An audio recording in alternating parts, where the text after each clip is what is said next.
Hello friend, मैं विपिन प्रसाद आपका अपना यूट्यूब चैनल एसएमएस में स्वागत करता हूं। फ्रेंड, आज का मेरा टॉपिक है परमुटेशन कॉम्बिनेशन।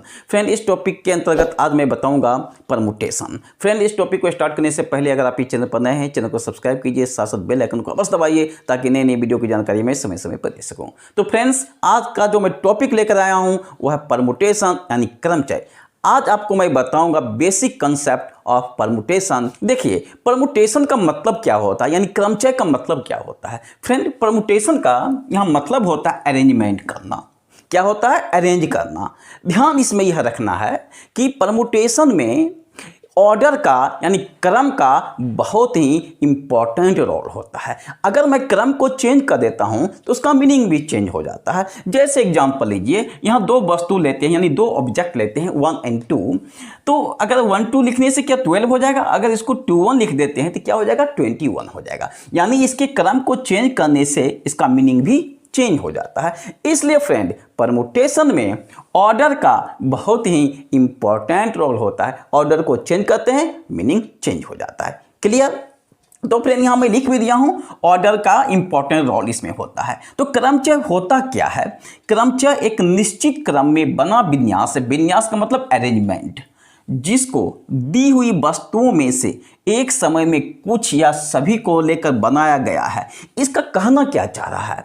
कह रहा है कि परमुटेशन में क्या कहते हैं फ्रेंड्स, जो ऑब्जेक्ट दिया हुआ है उस ऑब्जेक्ट में चाहे तो सभी को ऑब्जेक्ट को ले लीजिए या उसमें से कुछ ऑब्जेक्ट को लेकर उसको हम अरेंज करते हैं, उससे हम क्या कहते हैं? परमुटेशन कहते हैं।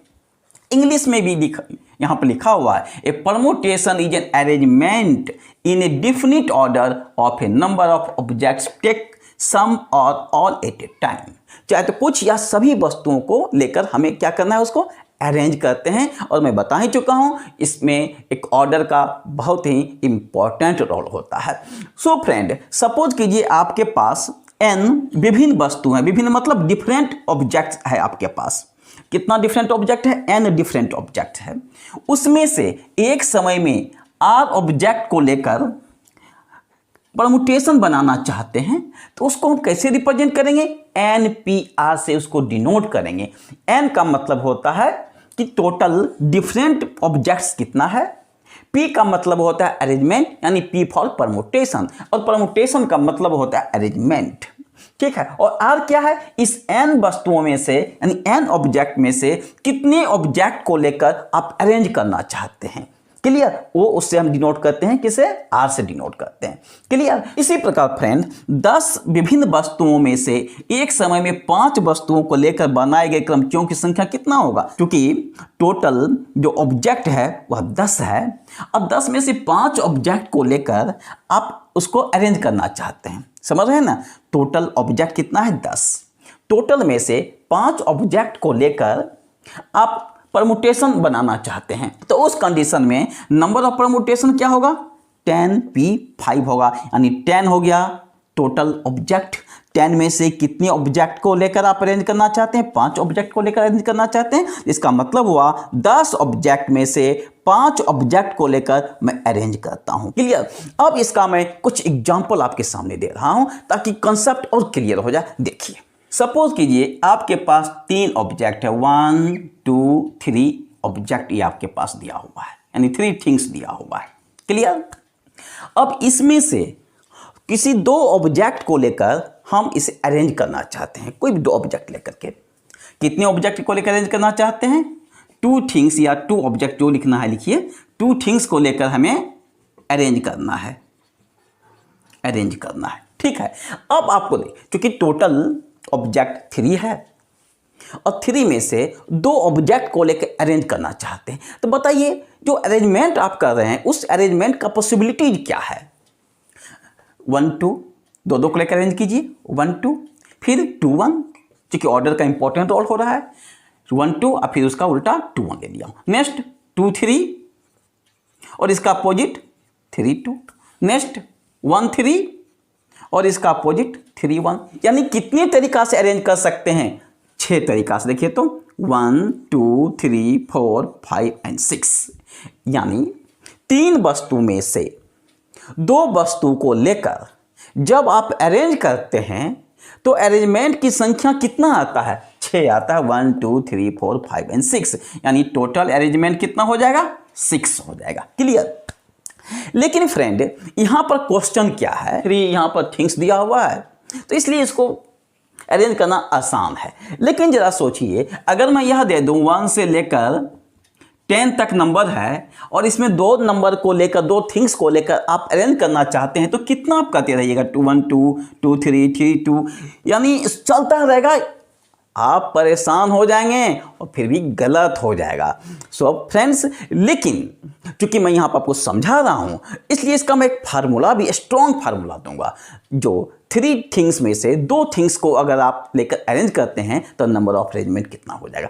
10 थिंग में से 2 थिंग्स को लेकर अरेंज करना चाहते हैं, नंबर ऑफ अरेंजमेंट कितना होगा। 20 थिंग्स में से 8 थिंग्स को लेकर अरेंज करना चाहते हैं तो नंबर ऑफ अरेंजमेंट कितना होगा। आप उसी चीज़ को आज आप सीखेंगे, क्योंकि 5 थिंग्स में, चूंकि यहाँ पर थिंग्स कितना है, 3 है, 3 थिंग में से 2 थिंग्स को लेकर अरेंज करना चाहते हैं। मैं बता ही चुका हूं, इसका मतलब क्या हुआ, 3 थिंग्स में से 2 थिंग्स को लेकर आप अरेंज करना चाहते हैं तो इसका आंसर कितना आया, 6 आया, है ना। लेकिन समस्या क्या, इस प्रकार कितना आप अरेंज करते रहेंगे, है कि नहीं है। तो इसका टेक्निक क्या है, टेक्निक देखिए क्या है इसका। क्योंकि 3 थिंग में से 2 थिंग्स को अरेंज करना चाहते हैं तो मैं क्या करता हूं, इस 3 ऊपर में जो नंबर दिया हुआ है उसमें मैं लगा देता हूं फैक्टोरियल। अब नीचे में जो टर्म है, इस नीचे के टर्म को ऊपर के टर्म में माइनस करके फैक्टोरियल लगा देते हैं। लगाइए, 3 - 2, 3 - 2, इसमें भी लगा देता हूं फैक्टोरियल, राइट। अब इसको जरा सॉल्व कीजिए। फैक्टोरियल 3 को क्या लिख सकते हैं, 3 × 2 × 1 या 1 × 2 × 3। इसका वैल्यू क्या होगा, फैक्टोरियल 1 होगा और फैक्टोरियल 1 का वैल्यू 1 होता है, मैं डिस्कस कर चुका हूं। तो इसका टोटल वैल्यू कितना आ जाएगा, 6। अब आप देखिए, जब मैं इस प्रकार इसको अरेंज किया था फिर भी वैल्यू 6 आया, जब मैं इस फार्मूला से अरेंज किया हूं फिर भी इसका वैल्यू क्या आया, 6 आया। इसका मतलब क्या है कि यह वैल्यू सेम है, इसलिए इसको हम इस फॉर्म में भी लिख सकते हैं, यानी 3p2 इक्वल टू क्या लिख सकते हैं, फैक्टोरियल 3/3 - 2, ऐसे मैं लिख सकता हूं। लेकिन फ्रेंड, मैं अभी आपको बताया हूं कि जब n थिंग में से r थिंग्स को लेकर सेलेक्ट करते हैं तो उसको कैसे मैं रिप्रेजेंट करता हूं, npr से रिप्रेजेंट करता हूं। अब आप कंपैरिजन कीजिए दोनों में, यहां पर n के जगह पर क्या है, देखिए तो यहां n के जगह पर 3 है तो रख दीजिए n के जगह पर 3, कंपैरिजन करते हैं, n के जगह पर 3 है।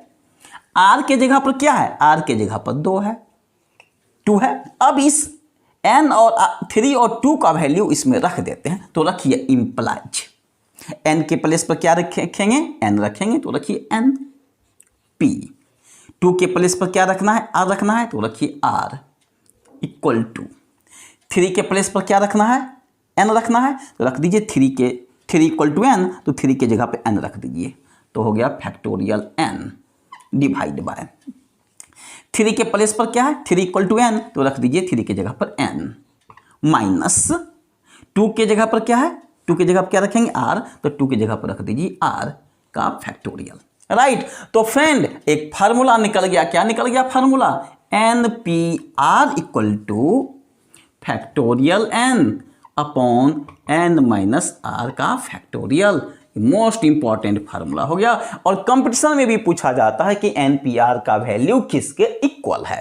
क्लियर। अब फ्रेंड आप देखिए, अब 5 थिंग में से 3 थिंग्स को लेकर अरेंज कीजिए, 5 में से 5 को लेकर अरेंज कीजिए, सबका वैल्यू इससे बहुत ही आसानी से आप निकाल लेंगे। चलिए मैं कुछ इसका भी एग्जांपल देता हूं आपके सामने। npr इक्वल टू क्या होता है, फैक्टोरियल n और n माइनस r, राइट। अब आप देखिए 5 थिंग्स है, 1 2 3 4 5 थिंग्स है। इस 5 थिंग में से 3 थिंग्स को लेकर आप अरेंज करना चाहते हैं। कितने थिंग्स को लेकर, 3 थिंग्स को लेकर अरेंज करना चाहते हैं। तो क्या है, नंबर ऑफ थिंग्स कितना है, 5, p कितने थिंग्स को लेकर अरेंज करना चाहते हैं, 3 थिंग्स को लेकर अरेंज करना चाहते हैं, यानी r के जगह पर क्या है 3, यानी टोटल में से जितने को लेकर अरेंज करना चाहते हैं वहां पर r के प्लेस पर हम लिखेंगे, तो np3। अब इसका वैल्यू निकाल लीजिए फार्मूला से, n के प्लेस पर क्या है 5 फैक्टोरियल 5 एंड 5 माइनस 3 का फैक्टोरियल। और फ्रेंड फैक्टोरियल 5 का वैल्यू जानते हैं 120 होता है। कैसे? आप मल्टीप्लाई भी कर सकते हैं, ठीक ना, डिवाइड बाय 5 माइनस 3 कितना होगा? फैक्टोरियल 2। और इसका वैल्यू होता है 120 डिवाइड बाय 2, तो 120 में 2 से डिवाइड कीजिएगा कितना आएगा? 60। सो फ्रेंड जब 5 थिंग में से 3 थिंग्स को लेकर अरेंज करना चाहते हैं, सो नंबर ऑफ अरेंजमेंट कितना होगा? नंबर ऑफ अरेंजमेंट या नंबर ऑफ परमुटेशन होगा 60। क्लियर? लेकिन फ्रेंड अगर 5 में से ये जो 5 थिंग्स है, 5 थिंग्स में से 5 थिंग्स को लेकर अरेंज करना चाहते हैं, तब क्या होगा?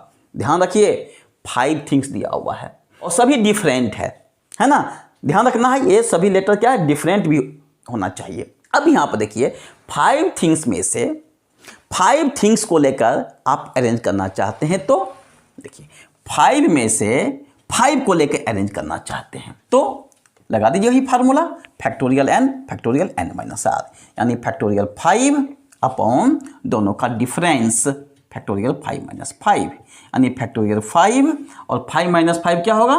0, यानी फैक्टोरियल 0। फैक्टोरियल 5 का वैल्यू 120 और फैक्टोरियल 0 का वैल्यू 1, ये भी मैं डिस्कस कर चुका हूँ, यानी हो जाएगा 120। यानी जब 5 थिंग में से 5 थिंग्स को लेकर अरेंज करना चाहते हैं तो नंबर ऑफ अरेंजमेंट कितना होगा? 120। फ्रेंड एक चीज और मैं बता दूं, लेकिन जब टोटल में से टोटल को लेकर अरेंज करना चाहते हैं, 5 थिंग्स है ना, 5 को लेकर अरेंज करना चाहते हैं, वो सभी डिफरेंट है, उस कंडीशन में डायरेक्ट आप इसको लिख सकते हैं फैक्टोरियल 5। समझ रहे हैं ना? अगर 4 थिंग्स है, 4 में 4 को लेकर अरेंज करना चाहते हैं, फैक्टोरियल 4, लेकिन सभी नंबर डिफरेंट होना चाहिए। कल मैं आऊँगा इससे रिलेटेड बहुत ही इंटरेस्टिंग और डिफरेंट टाइप्स का प्रॉब्लम, देखना नहीं भूलिएगा। सो फ्रेंड आज का यह वीडियो कैसा लगा? अगर अच्छा लगा होगा प्लीज़ लाइक शेयर सब्सक्राइब करना नहीं भूलिए। फिर मिलेंगे नए वीडियो के साथ। जय हिंद।